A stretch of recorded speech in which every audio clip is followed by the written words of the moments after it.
বন্ধু বান্ধৱীসকল আগৰ শিতানত সোধা আপোনালোকক প্ৰশ্নটো আছিল অসমৰ আটাইতকৈ পুৰণি শোধনাগাৰটোৰ নাম কি এই প্ৰশ্নৰ শুদ্ধ উত্তৰটো হ'ল ডিগবৈ এই প্ৰশ্নৰ শুদ্ধ উত্তৰ দিয়া প্ৰথম 10 গৰাকীৰ নাম হ'ল ৰেখা মৰাং শিখামণি দাস ৰিণী দত্ত সঞ্জিতা মিনু ভূঞা দাস মানস প্ৰতিম প্ৰমোদ হাজৰিকা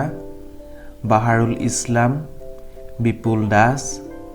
আৰু জাহ্নবী বৰদলৈ আপোনালোকে শুদ্ধ উত্তৰটো কমেন্ট কৰি জনোৱাৰ বাবে বহুত বহুত ধন্যবাদ বন্ধু বান্ধৱীসকল এই ভিডিঅ'টোত আপোনালোকৰ বাবে 10টা জানিবলগীয়া প্ৰশ্ন উত্তৰ আগবঢ়াইছো আৰু প্ৰত্যেকটো প্ৰশ্নৰ উত্তৰ দিবলৈ আপোনালোকৰ হাতত থাকিব 5 ছেকেণ্ডকৈ উত্তৰ দিবলৈ যদি 5 ছেকেণ্ডতকৈ অধিক সময়ৰ প্ৰয়োজন হয় তেন্তে ভিডিঅ'টো প'ষ্ট কৰি ল'ব আৰু ভিডিঅ'টো শেষত আপোনালোকৰ বাবে এটা প্ৰশ্ন আগবঢ়াইছো সেই প্ৰশ্নৰ শুদ্ধ উত্তৰটো আপোনালোকে জানে যদি কমেন্ট কৰি জনাব আমি অহা হিতেনৰ শুদ্ধ উত্তৰ দিয়া প্ৰথম 10 গৰাকীৰ নাম উল্লেখ কৰিম আহকচোন পলমকৈ প্ৰশ্নকেইটাৰ ফালে আগবাঢ়ো প্ৰথম প্ৰশ্নটো হ'ল আহোমসকলে অসমত 600 বছৰত কেইজন ৰজাই ৰাজত্ব কৰিছিল সময় আৰম্ভ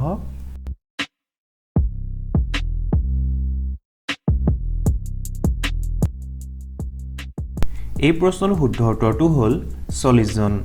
অসমত আহোমসকলৰ 40 জন ৰজাই 600 বছৰ ৰাজত্ব কৰিছিল 2 নম্বৰ প্ৰশ্ন ৰাতি 12 বজাৰ পৰা 1 বজাৰ মাজৰ সময়খিনিক কি বোলে সময় আৰম্ভ এনে ধৰণৰ 10টা প্ৰশ্ন উত্তৰ জানিবলৈ ভিডিঅ'টো শেষলৈকে চাই থাকিব এই প্ৰশ্নৰ শুদ্ধ উত্তৰটো হ'ল 0 হাৱাৰ ৰাতি 12 বজাৰ পৰা 1 বজাৰ মাজৰ সময়খিনিক শূন্য ঘণ্টা বুলি কোৱা হয় 3 নম্বৰ প্ৰশ্ন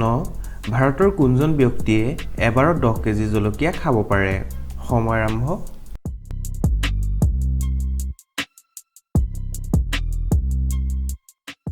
এই প্ৰশ্নৰ উত্তৰটো হ'ল মেঘালয়ৰ ৰাম পাইটু নামৰ ব্যক্তিজনে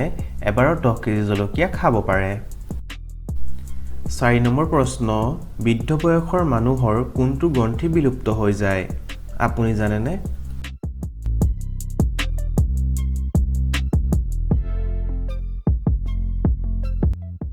এই প্ৰশ্নৰ শুদ্ধ উত্তৰটো হ'ল থাইৰয়ড হয় বন্ধুসকল বৃদ্ধ বয়সৰ মানৱ দেহত থাইৰয়ড গ্ৰন্থিটো বিলুপ্ত হৈ যায় 5 নম্বৰ প্ৰশ্ন আমি খোৱা খাদ্য কিমান সময় পাছত সোৱাদ অনুভৱ কৰোঁ আপুনি কেতিয়াবা ভাবি চাইছেনে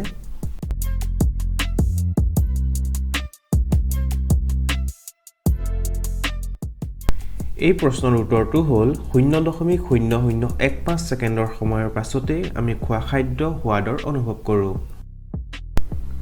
6 নম্বৰ প্ৰশ্ন সয়াবিনত কিমান শতাংশ প্ৰটিন থাকে সময় আৰম্ভ মোৰে প্ৰশ্নকেইটা চাই যদি ভাল লাগিছে তেন্তে ভিডিঅ'টো লাইক কৰি বন্ধুবৰ্গলৈ শ্বেয়াৰ কৰি দিবলৈ নাপাহৰিব এই প্ৰশ্নৰ উত্তৰটো হ'ল 40% হয় বন্ধুসকল সয়াবিনত 40% প্ৰটিন থাকে 7 নম্বৰ প্ৰশ্ন কোনবিধ মাছৰ মূৰৰ সকলো অংশ বাহিৰৰ পৰাই দেখা যায় সময় আৰম্ভ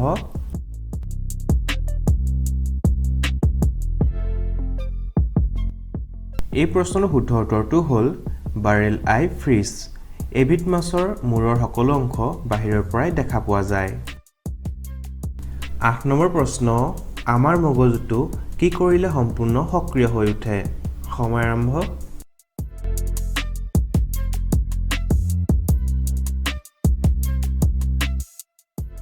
এই প্ৰশ্নৰ উত্তৰটো হ'ল গান শুনিলে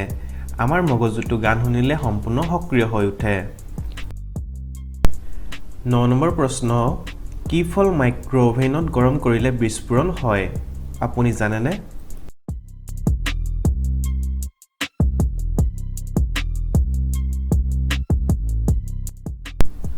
এই প্ৰশ্নৰ উত্তৰটো হ'ল আঙুৰ হয় বন্ধুসকল আঙুৰ যদি মাইক্ৰ অভেনত গৰম কৰা হয় তেতিয়া বিস্ফোৰণ হৈ যায় 10 নম্বৰ আৰু অন্তিম প্ৰশ্নটো হ'ল KGF চেপ্টাৰ 2 সিনেমাখন কোনজন ইউটিউবাৰ এডিটিং কৰিছিল সময় আৰম্ভ